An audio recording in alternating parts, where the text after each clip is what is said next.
On the morning of December 31, 1983, Nigerians were surprised to discover that the Second Republic, led by President Shagari, had been overthrown during the previous night by a new federal military government. This marked the fourth military regime since Nigeria gained independence. The coup was led by Major General Muhammadu Buhari, who was the outgoing president at that time. The military had grown increasingly impatient with President Shagari's civilian government due to various factors.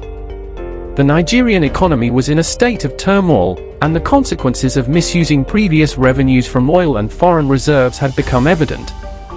Corruption, in particular, had spiraled out of control, and the fraudulent re-election of President Shagari had been glaringly evident. The civilian government seemed unable to address these issues effectively, prompting the military to intervene, and this is why General Buhari assumed control. In this episode of African Biographics, we explored the events surrounding Nigeria's New Year's Eve coup in 1983 and its aftermath. Lieutenant Olusegun Obasanjo had assumed leadership of Nigeria's military government, following the assassination of General Murtala Muhammad during a failed coup attempt in February 1976. General Obasanjo had pledged to return Nigeria to civilian rule by 1979, and much of his time in office was devoted to crafting a new constitution. Political activities were reinstated in Nigeria in September 1978, leading to the emergence of numerous political parties. However, only 5 parties were recognized as fully national parties. These included the Unity Party of Nigeria, UPN, led by Chief Awolowo, the National Party of Nigeria, NPN, primarily based in the north with Shagari as its presidential candidate, the People's Redemption Party, PRP, also northern-based and led by Aminu Kano, the Nigerian People's Party, NPP, led by Nnamdi Azikiwe, and the Greater Nigerian People's Party, GNPP, led by Waziri Ibrahim. These parties contested elections at multiple levels, including local, state, and presidential. In the presidential elections, Shagari secured the most votes but fell short of the 2/3 majority required by the constitution. Nevertheless, he was sworn in as the president of the Second Republic on October 1, 1979. Shagari's government faced several challenges during his time in power. His credibility was questioned due to the disputed election results, and Nigeria's over-reliance on oil revenues left its economy vulnerable when oil prices dropped in 1982. The economic downturn led to severe consequences, including unemployment, unpaid civil servants, and difficulties in funding government projects.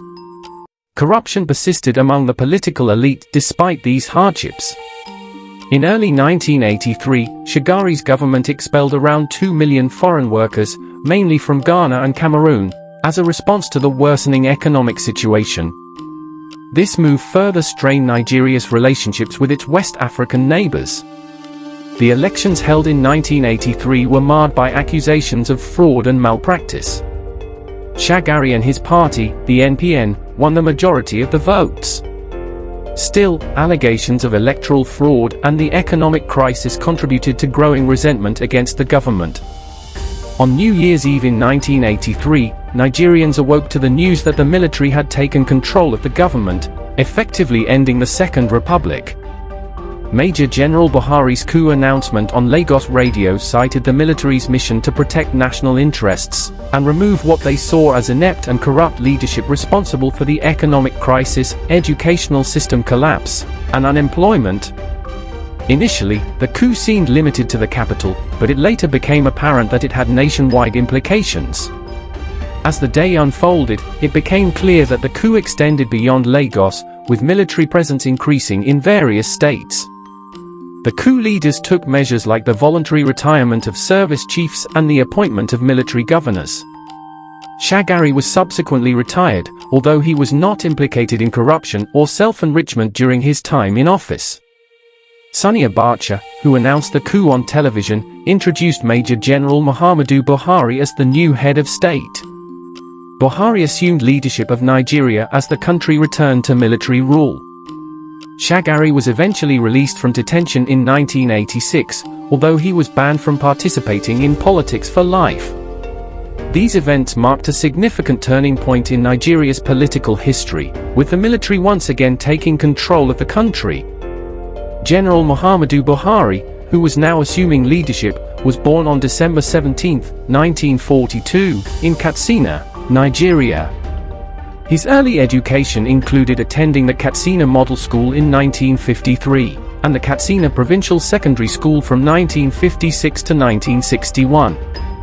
After completing his secondary education, he joined the Nigerian Military Training School in Kaduna in 1963 and later attended the Officer Cadet School in Aldershot, United Kingdom, in October 1963.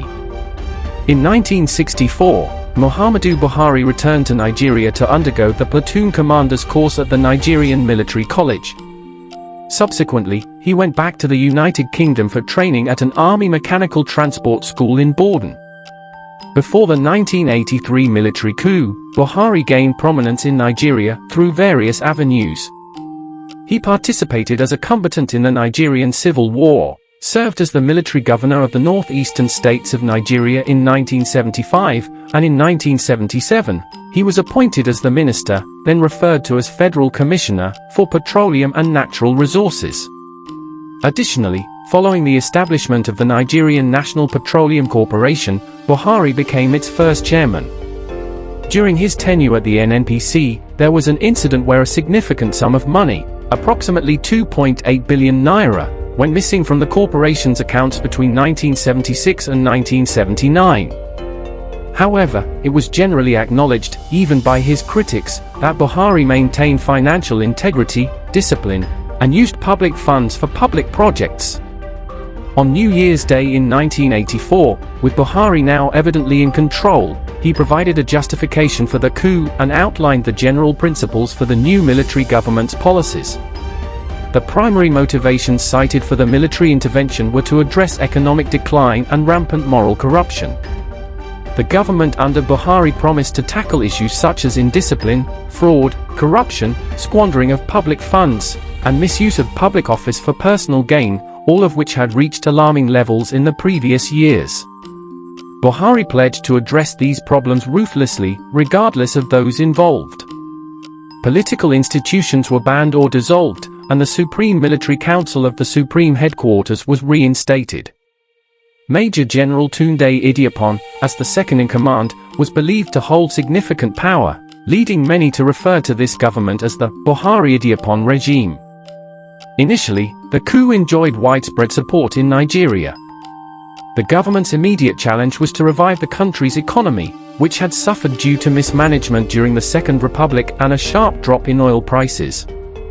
Upon assuming power, the Buhari government investigated and detained prominent political leaders from the Second Republic, holding them accountable for economic excesses during the previous regime.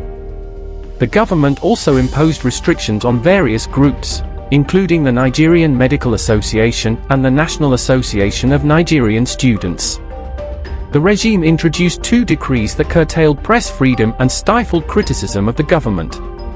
Journalists were prohibited from reporting information deemed embarrassing to government officials, leading to the conviction of journalists Thompson and Duka Irabo under these regulations.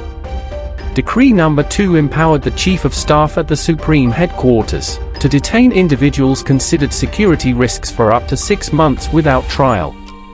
Special military tribunals increasingly replaced conventional courts, and the National Security Organization gained more authority. One notable aspect of Muhammadu Buhari and Tunde Idiapan's military government was their war against indiscipline.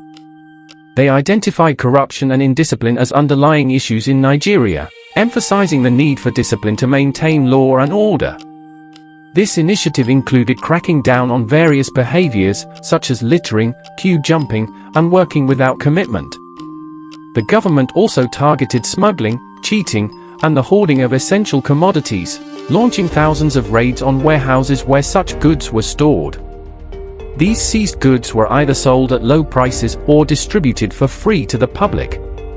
One of the most significant scandals during Buhari's presidency was the Umaru Dikko affair.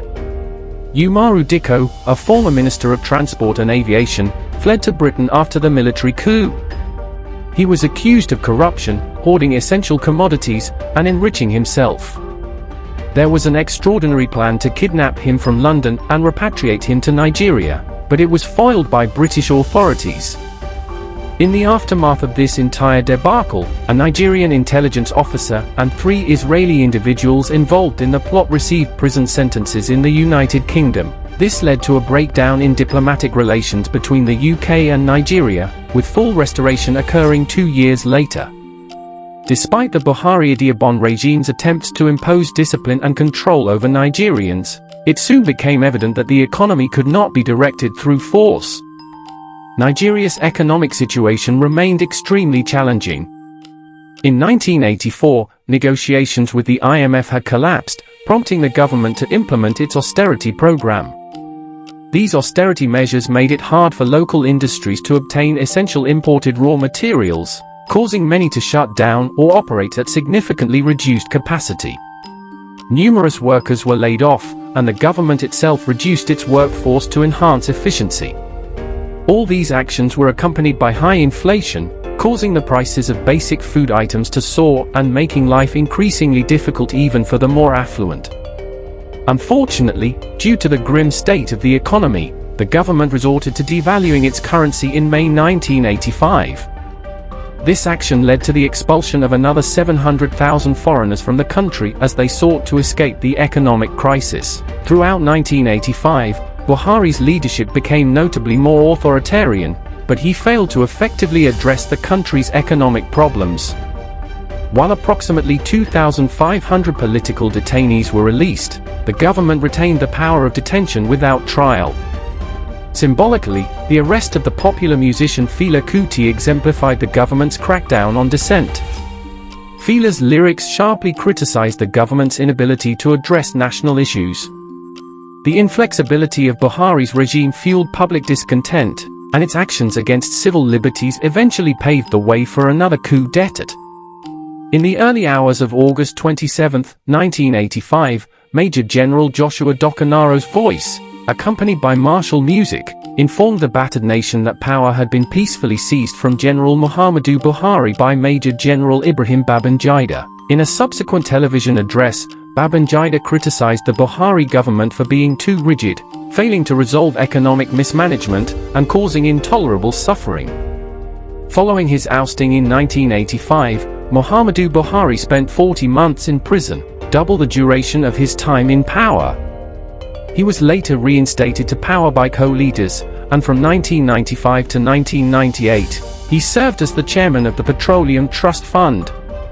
Finally, on March 20, 2015, he defeated the incumbent President Goodluck Jonathan, and was inaugurated as the nation's highest political office holder on May 29, 2015. His current term of office is set to conclude in May 2023. Thank you for watching this episode of African Biographics.